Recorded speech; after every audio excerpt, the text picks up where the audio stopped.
Sir நிகழ்ச்சி போகலாங்களா? வாங்க சங்கர். முதல்ல வரும்போது 3 பேராக வந்தீங்க, இப்போ தனியாக வந்திருக்கீங்க. என்ன பண்ணி அசத்த போகிறீங்க? அதாவது நம்ம இளைய தளபதி விஜய் அவர்கள் நடிப்பில் உருவான அழகிய தமிழ் மகள் திரைப்படம் பார்த்துருப்போம். ஆமாம். அந்த படத்தில் சிவாஜி கணேசன் நடிப்பில் உருவான ஒரு அருமையான பாடல் வரும், பொன்மகள் வந்தால் ரீமிக்ஸில். இந்த பாடலுக்கு நாகேஷும் எம்ஜிஆரும் சேர்ந்தே பண்ணுறாங்க. எப்படி இருக்கும் அப்படின்னு ஒரு கற்பனை. ரொம்ப அருமையான கான்செப்ட். அசத்துங்க சங்கர். முத்துக்கள் சிரிக்கும் நிலத்தில் தித்திக்கும் நினைப்பை விதைக்கும் பொன்மகள் வந்தாள்,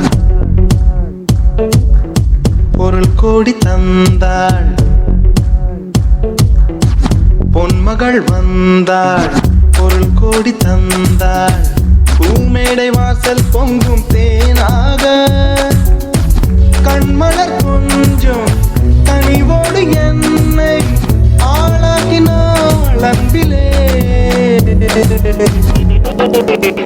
பொன்மகள் வந்தாள், பொருள் கோடி தந்தாள்.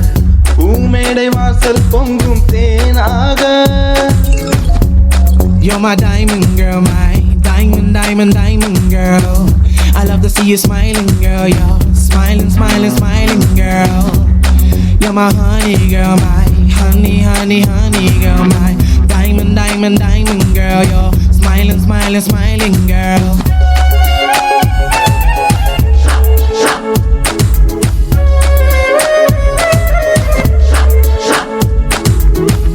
I look into her eyes, I get butterflies. I'm so glad she's with me and not other guys. I like to see her never try, but she's my wife. Yeah, yeah, I'm living the high life. Mutukal sirikum nilatil tik tikum ninai pai pidaikum. Mutukal sirikum nilatil tik tikum ninai pai pidaikum. முத்துக்கள் சிரிக்கும் நிலத்தில் தித்திக்கும் நினைப்பை விதைக்கும். முத்துக்கள் சிரிக்கும் நிலத்தில் தித்திக்கும் நினைப்பை விதைக்கும். சொர்க்கத்தின் மனப்பை ரசிக்கும் பின்னத்தில் மயக்கம் வளர்க்கும். வைரவோ என் வசம், வாழ்விலே பரவசம். வீதியில் ஊர்வலம், விழியெல்லாம் நவரசம்.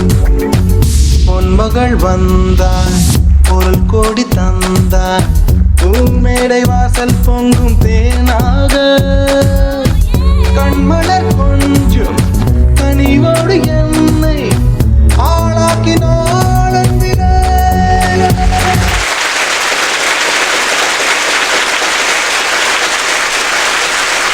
ரொம்ப நல்லா பண்ணீங்க சங்கர். ஆக்சுவலாக எம்ஜிஆர் என்னுடைய கலை உலக வாரிசு, என்னுடைய அரசியல் வாரிசுலாம் சொன்னார். அந்த மாதிரி நாகேஷ் சாரோட மேடை வாரிசு இவங்க 3 பேர் தான். இப்போ இல்லை, கொஞ்சம் டிஃபிகல்ட்டான பர்சனாலிட்டி நாகேஷ் சார். அவருடைய மேனரிசம் பிக்கப் பண்ணுறது ரொம்ப கஷ்டம், ரொம்ப கஷ்டம். ஏன்னா ரொம்ப ஃபாஸ்ட் அவர் ஆக்சுவலாக நாங்கள்லாம் சொல்கிறது எங்களுடைய இந்த பாஷையில் சொன்னால் 18 frames டைலாக் பேசுகிறவர். அவர் அவ்வளோ ஃபாஸ்ட்டாக இருக்கும். ஒரு ஜோக் நம்ம சிரிச்சு பிடிக்கிறதுக்குள்ள அடுத்த ஜோக்குன்னு ஓடி போயிடும். அந்த மாதிரி அவருடைய மூமெண்ட்ஸ் கூட கரெக்டாக பண்ணுறீங்க. ரொம்ப நல்லா இருக்கு. சூப்பராக பண்ணீங்க சங்கர். நன்றி நன்றி நன்றி.